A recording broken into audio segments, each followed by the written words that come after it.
O Fênix do Morumbi. Da sala de correspondências ao trono do luxo. O som da risada de Dona Carmen Montes era como vidro estilhaçando. Caro, afiado e frio, atravessou o murmúrio educado da gala de caridade da Fundação MASP, congelando Alana Reis no lugar. Meu Deus! Zombou a matriarca Montes, seus diamantes capturando a luz. Javier, querido, olhe! É a empregada que demitimos. Pensamos que você tinha se livrado dela. Alana estava sozinha, vestida em um elegante e simples vestido azul marinho, comprado em um brechó de luxo. Seu ex-marido, Javier, e sua irmã, Sofia, olharam para ela com nojo condescendente. Eles viram uma mulher que haviam descartado, uma ex-esposa pobre e esquecida. Eles pensaram que ela era um fantasma do passado deles. Estavam prestes a descobrir que ela era o futuro deles. O dardo envenenado. A gala da Fundação MASP. A gala da Fundação MASP era o ápice do calendário social de São Paulo. Um mar de dinheiro velho e arrogância herdada. Alana Reis jamais havia sido convidada quando era a senhora Montes. Dona Carmen sempre deixou claro que Alana, com sua formação técnica e origem humilde no bairro da Muca, não era apta para ser exibida em público. Esta noite, no entanto, Alana estava lá. Não como convidada da família, mas como uma doadora discreta de uma holding da qual os Montes nunca tinham ouvido falar. Reis Estratégias Holdings, REH. Alana estava bebendo água com gás perto da grande escadaria quando ouviu a voz que ainda assombrava seus pesadelos. Ora, Sofia, cubra os olhos. Acho que estou vendo um fantasma. Alana se virou. Dona Carmen Montes estava à sua frente, envolta em esmeraldas, com um rosto que era uma máscara perfeita de condescendência. Ao seu lado, visivelmente desconfortável, estava Javier, seu ex-marido. No braço de Javier estava sua nova noiva, Carla Dantas, uma loira frágil com olhos que calculavam cada centavo. Alana, Javier conseguiu dizer a voz mal audível. Ele não olhou em seus olhos. Reis, disse Alana com a voz tranquila, mas firme. Tem sido assim por 5 anos. Sofia riu nervosamente. Sabemos. Apenas presumimos que você estaria em algum lugar como parelheiros. Sem ofensa a parelheiros. Vejo que você ainda usa azul marinho. Carla, a noiva, interveio, percorrendo com o olhar o vestido simples de Alana. É muito seguro. O vestido de Alana, de fato, era um Halston vintage. Valia mais do que o body de grife de Carla. Mas não gritava dinheiro, sussurrava classe, uma linguagem que os Montes haviam esquecido em sua busca por status. E você ainda está usando Javier? Alana rebateu com um sorriso pequeno e frio. Também muito seguro. O rosto de Carla se enrijeceu. Javier corou, mas foi Dona Carmen quem se aproximou, seu sorriso desaparecendo. Você sempre foi uma insolente ingrata. Javier lhe deu um gostinho deste mundo. Ela apontou para o salão de festas. E você teve a audácia de acreditar que pertencia a ele. Nós lhe fizemos um favor, Alana. Nós a libertamos. Você deveria ter tido a decência de desaparecer. Desaparecer? Repetiu Alana. Quer dizer, depois que seus advogados me despojaram de tudo o que ajudei a construir? Depois que ele aconselhou Javier a me oferecer uma indenização que nem sequer cobriria um aluguel? Você recebeu o que merecia! Explodiu Sofia. Você não passava de uma caçadora de fortunas. Agora você é só uma caçadora de dados em algum porão. Javier permaneceu em silêncio. Era isso que sempre partia o coração de Alana. Não os insultos, mas o silêncio dele. Sua covarde incapacidade de defendê-la, naquela época ou agora. Eu preciso ir, disse Alana, deixando seu copo vazio em uma bandeja. Foi esclarecedor ver todos vocês novamente. Tente encontrar a saída de serviço, querida, gritou Dona Carmen atrás dela. É mais o seu estilo. Alana saiu sem olhar para trás. O ar frio da noite atingiu seu rosto, mas não era nada comparado ao gelo em suas veias. Eles ainda a viam como a garota de 22 anos que encontraram trabalhando na sala de correspondências da Montes & Filhos. O que eles não sabiam é que a mulher que acabava de sair não era aquela garota. Essa mulher era Alana Reis, CEO da Reis Estratégias Holdings, uma empresa de private equity especializada em aquisições hostis de marcas históricas. Ao entrar em seu carro, um discreto Audi A8, ela pegou o telefone. "Navi", ela disse ao seu diretor de operações. "CEO, vamos adiantar o cronograma. Ative a dívida. Quero que possuamos 51% da Montes & Filhos antes do final do trimestre. Eles estão mais vulneráveis do que eu pensava." O fracasso da herança e o algoritmo oculto. O casamento não começou como uma tragédia. Começou como um conto de fadas corporativo. Alana, uma estagiária ambiciosa na sala de correspondências da Montes & Filhos Têxtil, havia chamado a atenção do herdeiro, Javier. Montes & Filhos era uma instituição de dinheiro antigo. Por 100 anos eles produziram as sedas e lãs mais finas do interior de São Paulo. Mas, quando Alana chegou, eles eram um dinossauro. Seus teares estavam obsoletos, sua lista de clientes envelhecia e seu modelo de negócios se baseava em um nome que perdia o brilho. Alana, com seu brilho natural para logística e tendências de mercado, viu tudo. Ela escreveu uma proposta de 40 páginas para modernizar a empresa, mudar para tecidos sustentáveis, construir uma plataforma de e-commerce e licenciar o nome Montes para designers mais jovens. Javier, encantado pelo fogo dela, defendeu a ideia. E Dona Carmen a esmagou. "Somos Montes, não licenciamos", ela disse, olhando para Alana. "Esta jovem parece acreditar que vendemos camisetas na praia. Criamos relíquias." Javier se dobrou. A proposta foi arquivada. O casamento foi uma prisão. Alana recebeu o título de Senhora Montes, mas foi tratada como uma empregada de alto escalão. Suas ideias eram roubadas por Sofia. Ela era ridicularizada por sua gramática nos jantares de família. Javier, consumido pelo desejo de aprovação de sua mãe, se distanciou. Ele era fraco e odiava Alana por vê-lo assim. O divórcio, 3 anos depois, foi uma execução. Os advogados de Dona Carmen a pintaram como uma oportunista intrigante. Com o consentimento de Javier, eles fizeram cumprir um acordo pré-nupcial brutal. Ela saiu da mansão Montes com uma mala e um cheque de R$25 mil. O primeiro ano foi um inferno. O dinheiro se foi em 2 meses. Ela trabalhou em 3 empregos. Estava pobre, exausta e sozinha. Mas os Montes cometeram um erro de cálculo crítico. Pensaram que, ao tirar o dinheiro dela, tiravam o poder dela. Mas o poder de Alana nunca esteve no dinheiro. Estava na mente dela. A humilhação não a quebrou, a forjou. Nesse pequeno apartamento na região da Muca, ela comprou um notebook usado com seus últimos R$500. Ensinou-se a programar. Estudou finanças corporativas, reestruturação de dívidas e aquisições alavancadas.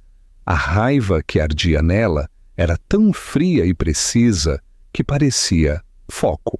Ela abriu uma pequena consultoria, Reis Estratégias Soluções. Depois a renomeou para Reis Estratégias Holdings. RH. Ela aceitou seus honorários não em dinheiro, mas em ações. Ela estava seguindo o plano que havia escrito para a Montes & Filhos, mas estava fazendo isso para si mesma. Em 3 anos, ela tinha uma equipe dedicada. Seu analista principal, Davi Chen, era um graduado da FGV que havia deixado um emprego de 6 dígitos porque acreditava na visão dela. Você não apenas lê um balanço, Davi lhe disse. Você lê o futuro. Alana viveu modestamente. Ela investiu cada centavo de volta na REH. Os Montes, com suas galas e fofocas, haviam se esquecido do nome dela. Não tinham ideia de que, enquanto eles flutuavam em seu velho e tedioso barco, Alana Reis estava construindo um submarino. E agora, 5 anos após o divórcio, seu submarino estava emergindo logo abaixo deles. A venda forçada.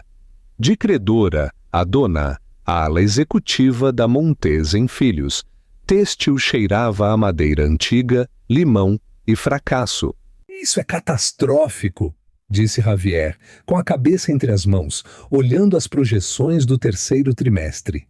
Bobagem, disse Dona Carmen. Só precisamos impulsionar a coleção de herança. As pessoas pagarão pela qualidade.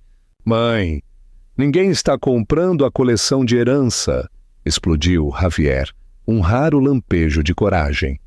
O último pedido cancelado disse que nossos padrões eram deprimentes e nossos prazos, uma piada. Eles foram com um fornecedor sintético da China. China, zombou Dona Carmen. Sem gosto. Sem gosto e lucrativo, retrucou Javier. Não temos lucro há 36 meses. Os empréstimos do Banco Itaú estão vencendo. O banco se recusa a estender nossa linha de crédito. Vamos dar default na folha de pagamento. Isso é culpa dela, disse Sofia. Alana, ela nos amaldiçoou. Ela sempre foi uma bruxa. Não seja ignorante, Sofia, retrucou Javier. Isso não tem nada a ver com Alana. Tem a ver com ignorarmos a realidade por 10 anos. O interfone zumbiu. Senhor Montes, um senhor Davi Chen e uma equipe jurídica estão aqui para vê-lo. Dizem que é urgente. Deixe-os entrar, disse Javier. Davi Chen, COO da Reis Estratégias Holdings, entrou impecavelmente vestido e irradiando competência letal. 3 advogados o seguiram. Eu represento a Reis Estratégias Holdings, disse Davi. Nunca ouvi falar, retrucou Dona Carmen. Ouvirá, disse Davi. REH é uma empresa de private equity. Nós nos especializamos em revitalizar marcas históricas. E, como tenho certeza que seus contadores lhes disseram, a Montes Filhos está atualmente em mora em vários de seus maiores empréstimos. Javier empalideceu. Essas discussões são privadas. Não mais, disse Davi, deslizando um documento grosso. A partir desta manhã, a REH comprou toda a sua carteira de dívidas do Itaú e de seus credores secundários. Somos, com efeito imediato, o seu único credor. O rosto de Dona Carmen se enrugou em confusão. Você comprou nossa dívida? Por quê? Acreditamos na marca, mas não na sua gestão atual, disse Davi. A empresa está insolvente. Como seu novo credor, temos 2 opções. Opção 1. A REH inicia procedimentos de execução hipotecária. Apreendemos os ativos, este prédio, seus teares, e os liquidamos. Sua família e seus funcionários ficam sem nada. Seu sobrenome será publicamente arruinado. E a opção 2? Perguntou Javier, a voz mal um sussurro. Opção 2. A REH adquire a Montes Filhos livre de ônus. Absorvemos a dívida e injetamos o capital necessário para salvar o negócio.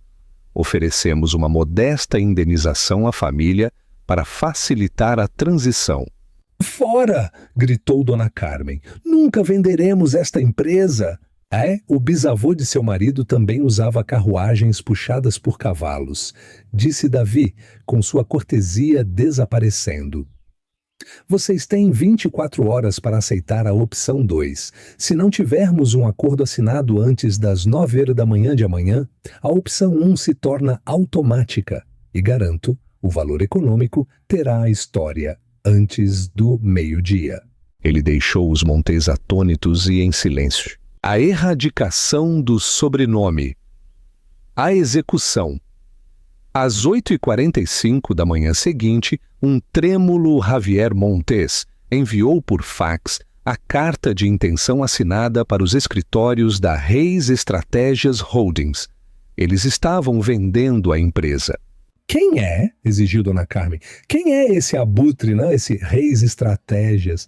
Eu não sei, disse Javier. O diretor é anônimo. A sala de conferências da Montes ou Filhos era um santuário para uma era morta. Na cabeceira havia um retrato do fundador, Ezequiel Montes. Os Montes, Javier, Carmen e Sofia, sentaram-se, parecendo prisioneiros, esperando a sentença. Carla Dantas, a noiva, estava visivelmente distante. A porta principal se abriu. Javier, esperando por David Chen, levantou o olhar e seu mundo parou. Era a Alana, mas não era a Alana da gala, não era a estagiária. Ela vestia um terno cinza escuro feito sob medida. Seu cabelo, antes preso em um rabo de cavalo simples, estava cortado em um bob elegante e poderoso. Ela irradiava uma autoridade absoluta. Alana caminhou até a cabeceira da mesa. Ela fez uma pausa para olhar o retrato de Ezequiel. Em seguida, dirigiu-se à família. Boa tarde, disse ela. Sua voz era clara, nítida e desprovida de emoção. Dona Carmen foi a primeira a falar. O que isso significa? Javier, chame a segurança. Tirem essa pessoa da nossa sala de reuniões. Ela não pode, mãe, sussurrou Sofia. Ela é a dona. Ela foi enviada para fazer anotações, Alana? Que apropriado! Explodiu Dona Carmen. Alana olhou para Dona Carmen com a paciência de um cientista examinando uma amostra. Por favor, sentem-se, disse Alana. Não foi um pedido. Ela permaneceu de pé. Eu sou Alana Reis. Eu sou a fundadora, CEO e única proprietária da Reis Estratégias Holdings. O silêncio foi tão completo que o tic-tac do relógio na parede soou como uma martelada. Isso não é possível, você é uma ninguém, ofegou Dona Carmen. Eu era, assentiu Alana, sua voz perigosamente calma. Você cuidou disso, mas você tem um terrível hábito, Carmen, de subestimar as pessoas que considera ninguém. É um defeito fatal. A partir das 9h30 desta manhã, a Reis Estratégias Holdings concluiu sua aquisição de 100% dos ativos, propriedades e propriedade intelectual da Montes Filhos. Esta empresa agora pertence à senhora Reis. Javier finalmente olhou para ela. Ele viu o fantasma da analista de 24 anos que lhe entregou uma proposta de 40 páginas. A proposta que os teria salvado. Por quê? Por quê? Sussurrou. Por quê? Repetiu Alana. Você está sentado em uma sala dedicada a um homem que construiu um império e me pergunta, por quê? Porque é isso que pessoas inteligentes fazem, Javier. Nós construímos coisas, adquirimos coisas. Vocês apenas as herdam, e você, por acaso, é um péssimo administrador de sua herança. Isso é vingança, sibilou Dona Carmen, o rosto roxo. Isso é uma mesquinhez patética. E não me interrompa, Carmen. A voz de Alana não ficou mais alta, ficou mais fria. Dona Carmen, pela primeira vez em sua vida, ficou em silêncio. Você fala de vingança, continuou Alana. Você acha que eu passei 5 anos da minha vida, construí uma empresa de bilhões de reais e executei uma estratégia de aquisição impecável de vários anos por causa de você? Essa é a vaidade dos Montes. Eles acham que o mundo gira em torno deles. Vocês foram incidentais. Ela parou na frente de Sofia. Você Você foi uma linha de despesa ineficiente. Sua única iniciativa de marketing foi redesenhar o logotipo, um projeto que custou R$500 mil e resultou nisso. Ela bateu em um papel timbrado. Parece um pássaro moribundo. Sofia começou a chorar. Alana parou na frente de Dona Carmen. Você foi um estorvo. Você bloqueou pessoalmente a transição para o e-commerce que propus em 2017, um movimento que, segundo nossas projeções, custou a esta empresa uma estimativa de 80 milhões em receita perdida. Você, Carmen, é o maior desastre financeiro desta família. Cachorra! Guinchou Dona Carmen, avançando sobre a mesa. Davi Chen e um dos advogados se interpuseram, imperturbáveis. Acabou, disse Alana. Todos vocês. Esta não é mais a empresa de vocês. E a partir deste momento, todos vocês estão demitidos com efeito imediato. Demitidos? Gritou Javier. Este é o nosso sobrenome? Você não pode nos demitir do nosso próprio sobrenome? Javier, disse Alana. E pela primeira vez um traço de pena entrou em sua voz. Eu não estou apenas demitindo você, estou dissolvendo-o. O que isso significa? Alana sorriu. O grupo têxtil Reis, GTR, não estava apenas tirando a empresa de vocês. Estava apagando o sobrenome de vocês. Carla Dantas levantou-se da cadeira. Isso tem sido fascinante, disse ela, pegando sua bolsa. Javier, querido, parece que você tem muito trabalho. Minha agenda me chama. Nós nos falamos. Carla, espere, implorou Javier. Não, Carla disse, detendo-o com a mão. Simplesmente não. É de mau gosto. Tchau. Foi um prazer. Ela saiu sem olhar para trás. O epílogo. O preço da indiferença. Javier afundou em sua cadeira. Um homem quebrado. Ele havia perdido sua empresa, seu sobrenome e sua noiva. Tudo em 10 minutos. Agora, disse Alana em voz de negócios, a segurança irá escoltá-los para fora do prédio. Vocês têm 10 minutos para recolher seus pertences pessoais. Suas contas corporativas foram desativadas.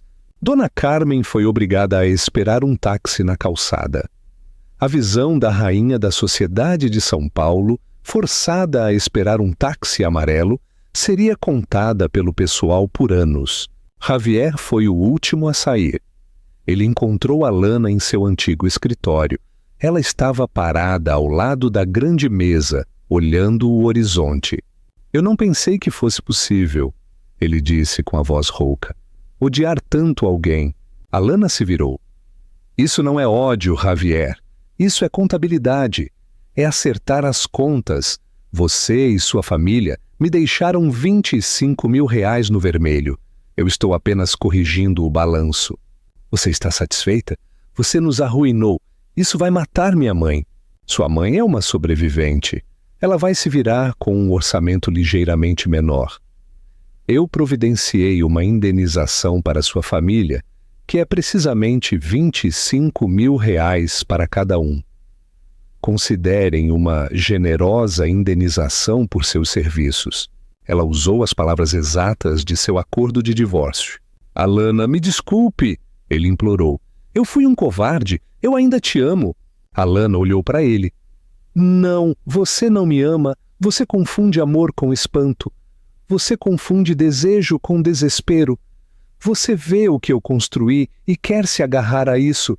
Você é uma trepadeira, Javier. Você só pode se agarrar. Você se agarrou ao poder de sua mãe e isso te envenenou. Agora você quer se agarrar ao meu. Eu sou o único que a conhece, Alana. Eu posso te ajudar. Eu posso dirigir a sala de correspondências. Você diz isso como se fosse um sacrifício nobre. Eu dirigi aquela sala de correspondências. É um trabalho real. A jovem que dirige minha sala de correspondências agora tem um diploma em logística e está sendo treinada para operações. As pessoas que trabalham para ela são inteligentes, ambiciosas. Elas são todas a próxima eu. Ela se levantou, seu poder irradiando. Você não está qualificado para esse trabalho. Você é um mau investimento, um passivo. E se eu aprendi algo, é a eliminar os passivos do meu portfólio, permanentemente. O que eu devo fazer? Ele sussurrou perdido. Alana apertou o interfone. Davi, estou pronta. Ela olhou para Javier pela última vez. Faça a única coisa para a qual você foi construído. Vá para a Jurerê Internacional. Sua mãe e sua irmã estão esperando por você. Vocês são tudo o que lhes resta. Vocês construíram essa pequena balsa tóxica juntos. Agora vocês têm que flutuar nela. Javier deixou-se ser guiado para fora da sala. Alana Reis viu seu reflexo no vidro enquanto ele era escoltado para o elevador. O último fantasma de seu passado foi engolido pela porta. Ela sentiu o encerramento. A conta estava saldada. Ela era Alana Reis e mal estava começando. A história de Alana Reis não é apenas sobre vingança. É sobre resiliência, o tipo que constrói um império a partir das cinzas da humilhação. Os Montes cometeram o erro clássico. Pensaram que, ao controlar o presente de alguém, poderiam possuir seu futuro. Mas esqueceram que a pessoa mais perigosa é a que não tem nada a perder e tudo a provar. Alana não apenas se vingou, ela conquistou tudo. O Império Reis, de Campinas a Davos. 6 meses após a aquisição, o grupo têxtil Reis, GTR, era a nova sensação da indústria. O antigo prédio da Montezum Filhos, um túmulo de mogno e tradições moribundas, havia renascido. Alana havia inundado o espaço com luz, substituindo as paredes por vastos painéis de vidro. A proposta original de Alana, tecidos sustentáveis, e-commerce e licenças frescas, era agora a bíblia operacional da empresa. A plataforma de e-commerce bateu sua meta de vendas anual em apenas 8 semanas, mas a verdadeira genialidade era a linha R-Seda sustentável. Alana havia adquirido 2 pequenas e brilhantes empresas de biotecnologia. O GTR não apenas fazia seda, estava criando a R-Seda, uma fibra bioengenheirada com o brilho da seda, a resistência de uma teia de aranha e um processo de produção 100% carbono neutro. As casas de alta costura de Milão a Paris lutavam pelos direitos exclusivos. Alana Reis não era mais um tubarão anônimo. Era o novo rosto da indústria têxtil europeia. Em uma manhã de terça-feira, Davi Chen, seu COO, entrou em seu vasto escritório de canto, o que costumava ser de Javier, segurando a revista Forbes Brasil, como se fosse um texto sagrado. Chegou, disse Davi com a voz reverente.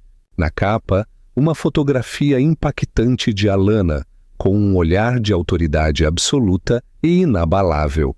O título dizia: O Fênix, da sala de correspondências ao trono dos bilhões.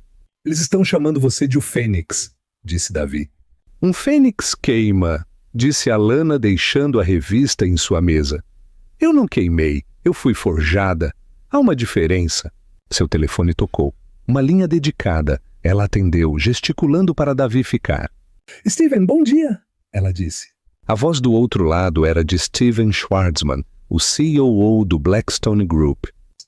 Alana, estou vendo suas projeções do 4º trimestre para o GTR. Você está sendo conservadora. Você não está considerando o novo contrato militar para o tecido de paraquedas. Estou, Steven. Alana respondeu, recostando-se. Eu só não o incluo nos relatórios públicos.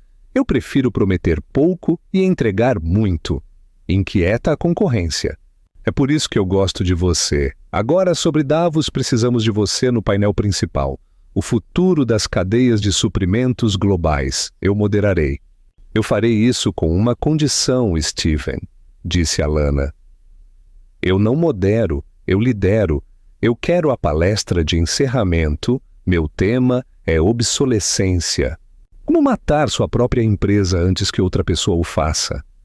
Schwartzman riu. Isso é agressivo. Eu adoro. É seu.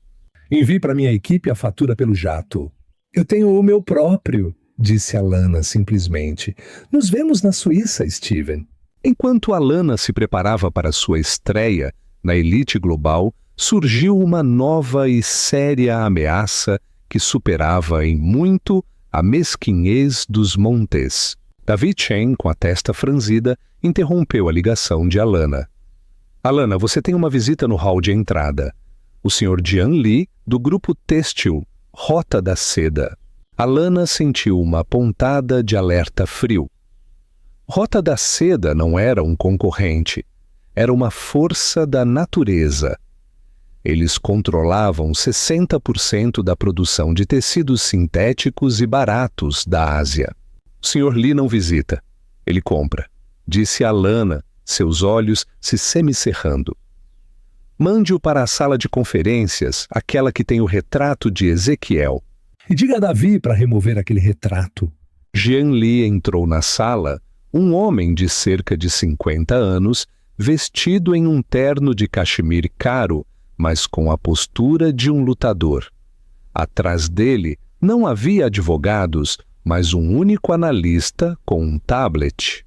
Oh, senhora Reis, disse Li sem rodeios. Parabéns por sua empresa, transformar a miséria em bilhões, muito ocidental. E Sr. Li, respondeu Alana, o GTR não está à venda. Se você veio me oferecer uma aquisição, é perda de tempo.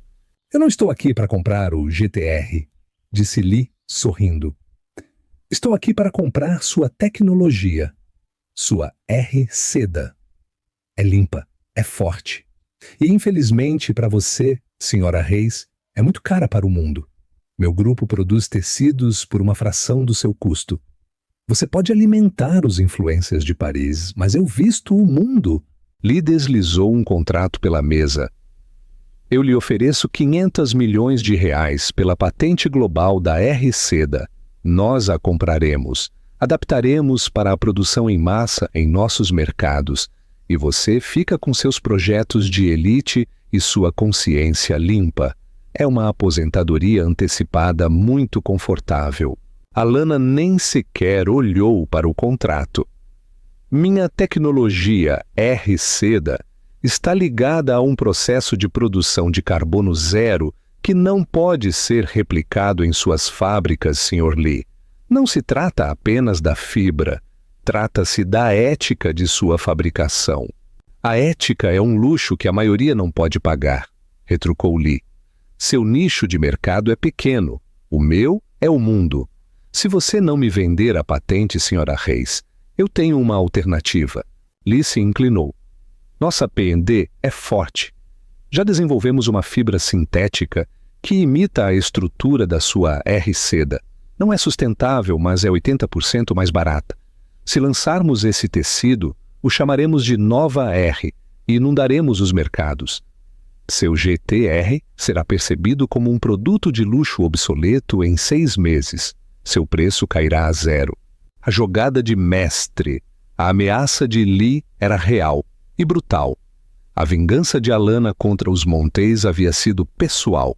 Isso era guerra econômica em escala global. Alana tirou um momento. Seu olhar pousou no espaço onde costumava estar o retrato do fundador. Agora, vazio e cheio de luz. E Sr. Li, sua perspectiva é interessante, disse Alana, sua voz se tornando analítica. Você acredita que isso é uma guerra de preços? Você está enganado. É uma guerra de logística. Alana sorriu, um sorriso frio que não chegava aos olhos. Você pode criar um tecido mais barato, mas pode distribuí-lo? Você confia em rotas marítimas lentas e alfândegas voláteis. 90% da sua cadeia de suprimentos é visível e vulnerável. Ela se levantou e caminhou até a janela. O grupo Têxtil Reis não apenas fabrica tecido. Controlamos a cadeia de suprimentos de ponta a ponta, da fibra à loja. Automatizamos o transporte aéreo com drones e usamos IA para prever a demanda e evitar portos congestionados. Mas essa não é nossa principal vantagem, continuou. Há um pequeno detalhe que você esqueceu. A multa que a CVM impôs a Montes Filhos antes da minha aquisição não foi pelas contas, mas por um envio de tecidos ilegais de duplo uso que foram vendidos a terceiros. Seu analista pode verificar. Lhe enrijeceu. Seu grupo, Rota da Seda, tem usado a Montes Filhos como um canal para esse material ilícito no mercado brasileiro e europeu por anos antes da minha chegada, disse Alana. Os arquivos da Montes Filhos não estão em São Paulo. Foram copiados para um servidor offline antes da liquidação, assegurados por meus advogados, que agora têm a prova de sua participação em evasão fiscal e contrabando de materiais proibidos. Alana abriu um arquivo digital e o virou para Lee. Não era uma intimação, mas um manifesto de envio com o logotipo da Rota da Seda. Você não está aqui para comprar minha patente, Sr. Lee. Você está aqui para evitar uma investigação pan-europeia sobre sua cadeia de suprimentos.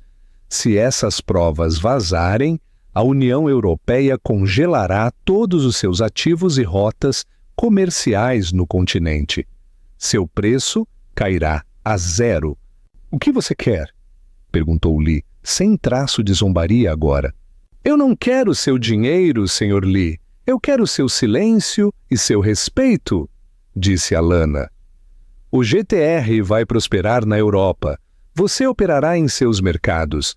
Mas se nos próximos 5 anos você lançar o Nova R ou qualquer produto projetado para minar nossa participação de mercado com preços desleais, eu enviarei esses arquivos para Bruxelas.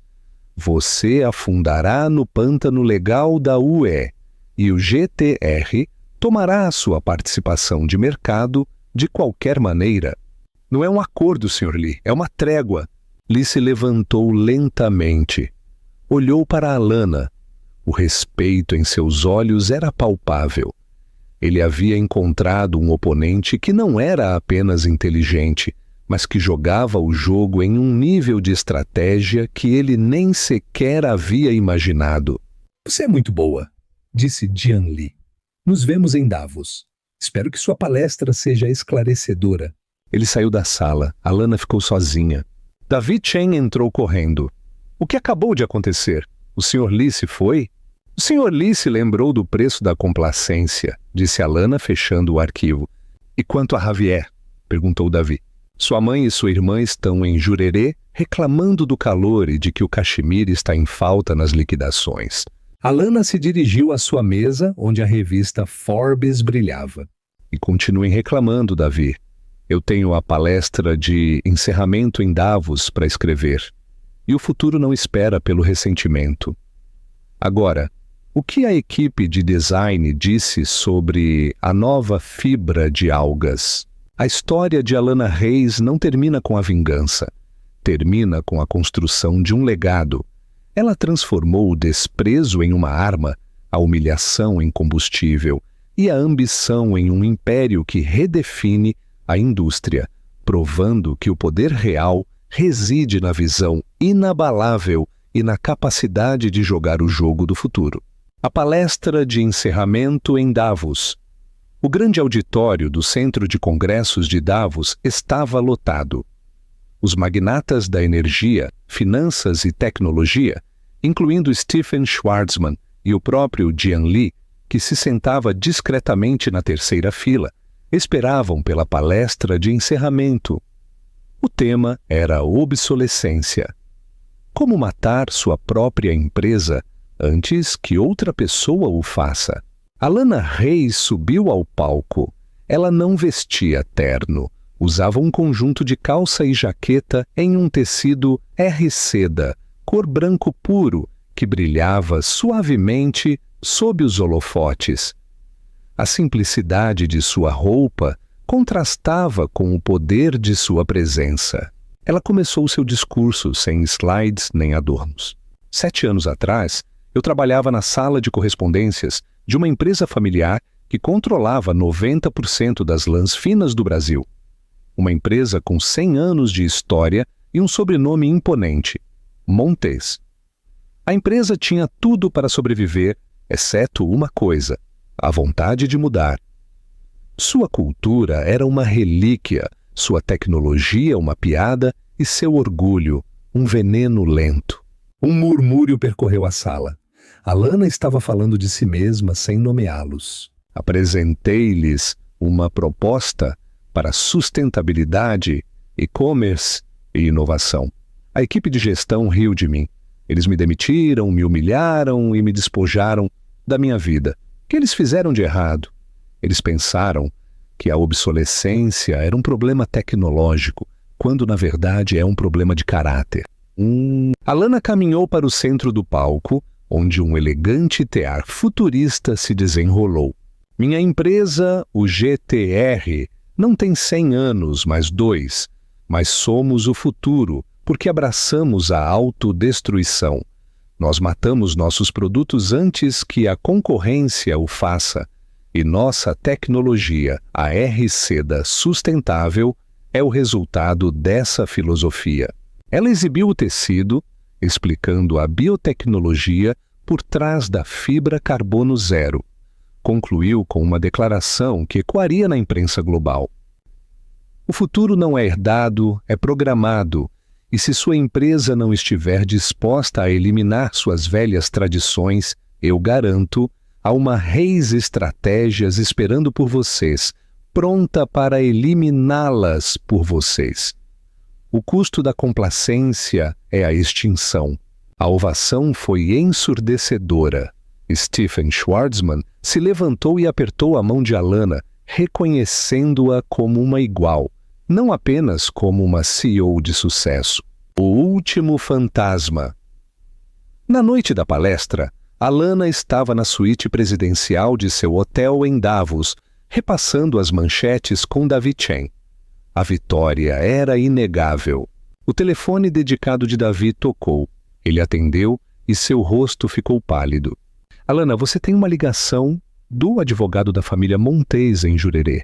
Alana sentiu uma pontada, a última corrente restante de seu passado. Ela havia apagado Javier de sua vida, mas sua existência como o homem que foi seu marido ainda a ligava a ele. Passe-me, disse Alana. Senhora Reis, disse uma voz legal, nervosa. Peço desculpas pela hora.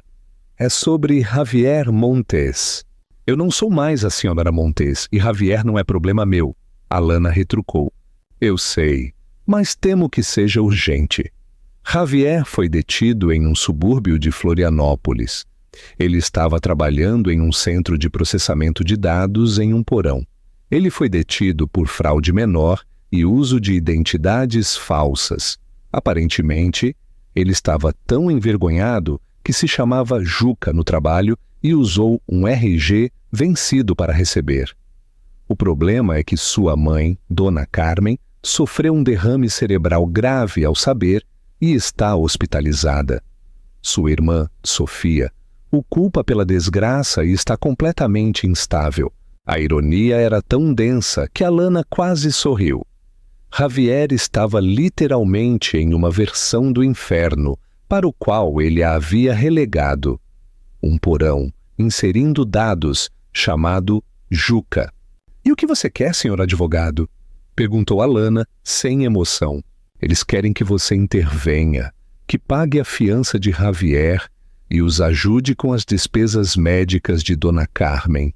Eles temem que, se Javier for para a prisão, Dona Carmen morra sozinha. O patrimônio pessoal dela está zerado, senhora Reis. Houve um longo silêncio. Davi Chen prendeu a respiração.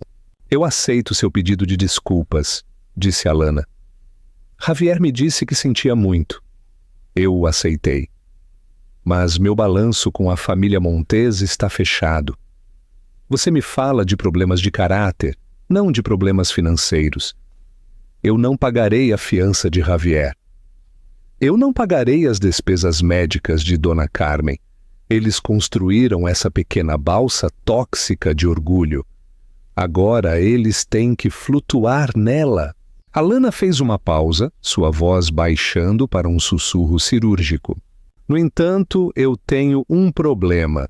Os direitos de propriedade intelectual que Javier possuía para seus antigos designs de marketing pessoal. Eles não valem nada, mas estão emaranhados em meu sistema legal. Eu pagarei o advogado local de Florianópolis para liberar esses PIs de Javier, e, no processo, o advogado pode representá-lo em sua fiança. Contanto que Javier assine um documento final de renúncia a todos os direitos intelectuais, passados e futuros, relacionados ao grupo têxtil Reis, mesmo que a ideia lhe ocorra na prisão. Espere, você pagará a fiança em troca de um copyright sem valor? Perguntou o advogado. Eu pagarei em troca de um encerramento limpo. É o último passo na contabilidade. Você me dá uma assinatura limpa e eu lhe ofereço a mínima cortesia de não deixar a mãe de meu ex-marido morrer em um hospital público de Florianópolis. Mas apenas o mínimo. Alana desligou o telefone, olhou para Davi Chen, que estava espantado.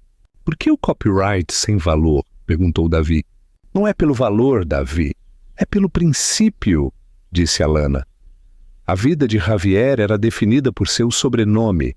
Agora, sua existência será definida pela minha capacidade de libertá-lo em troca de sua propriedade intelectual, mesmo a que não vale nada. É o preço de sua libertação, sua identidade final. O legado do fio dias depois, ao retornar a São Paulo, Alana leu o relatório. Javier assinou a renúncia à propriedade intelectual imediatamente e foi libertado sob fiança. Dona Carmen recebeu a atenção hospitalar necessária através de um pagamento anônimo para evitar que a notícia se tornasse pública.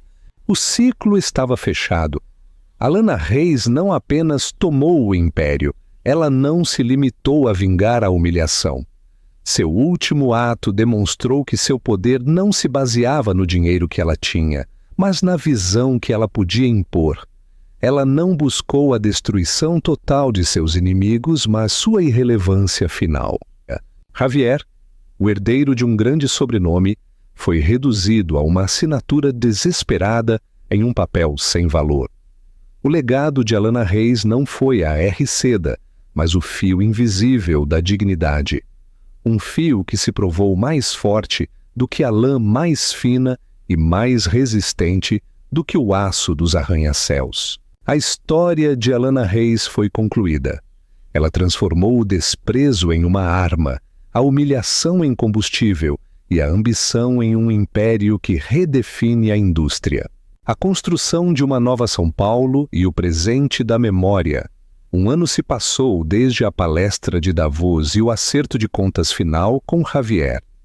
O GTR, rebatizado como Grupo Têxtil Reis, tornou-se um gigante da tecnologia têxtil com sede em um campus inovador na periferia de São Paulo, perto da cidade financeira do Itaú. Um símbolo da nova economia que Alana domina.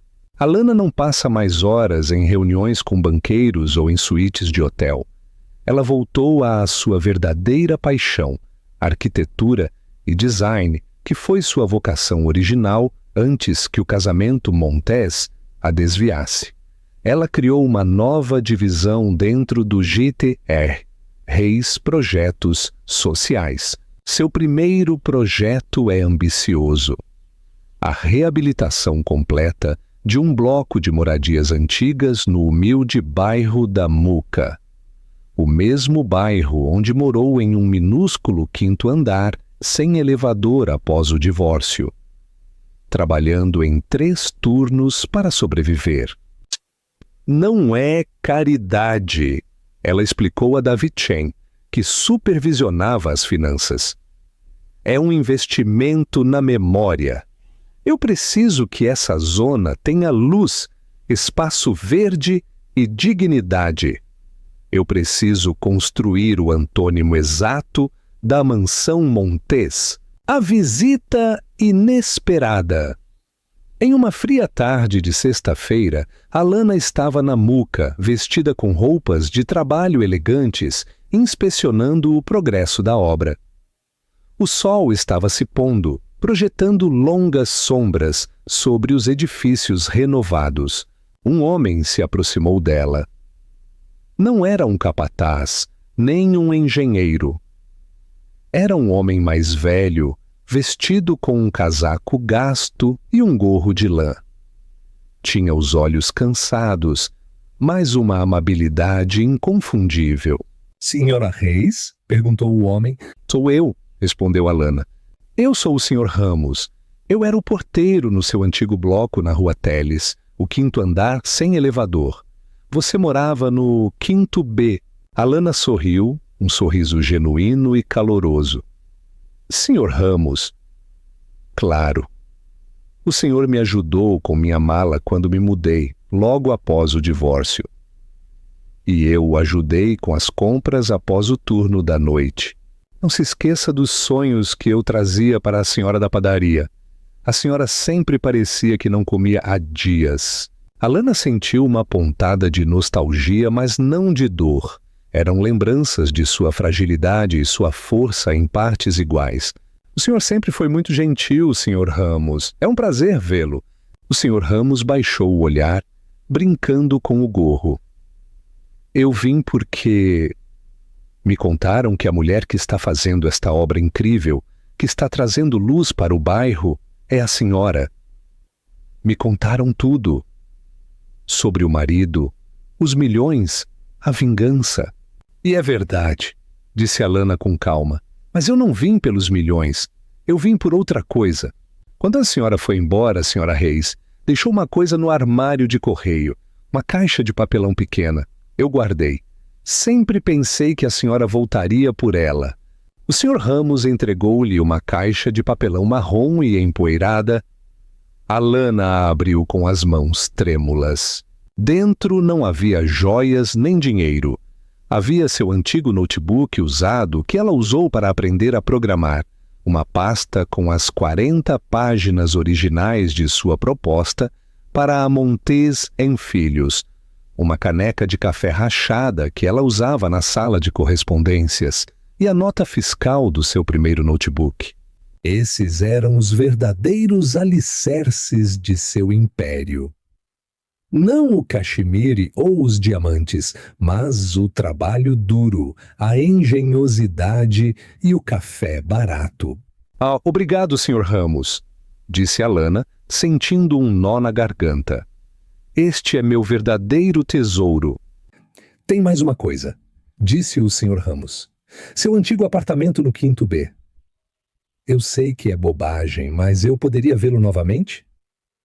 Hoje a obra está limpa, mas eu quero me lembrar de onde a senhora veio. Venha comigo, disse Alana. A promessa do Fênix Alana levou o Sr. Ramos ao 5º andar.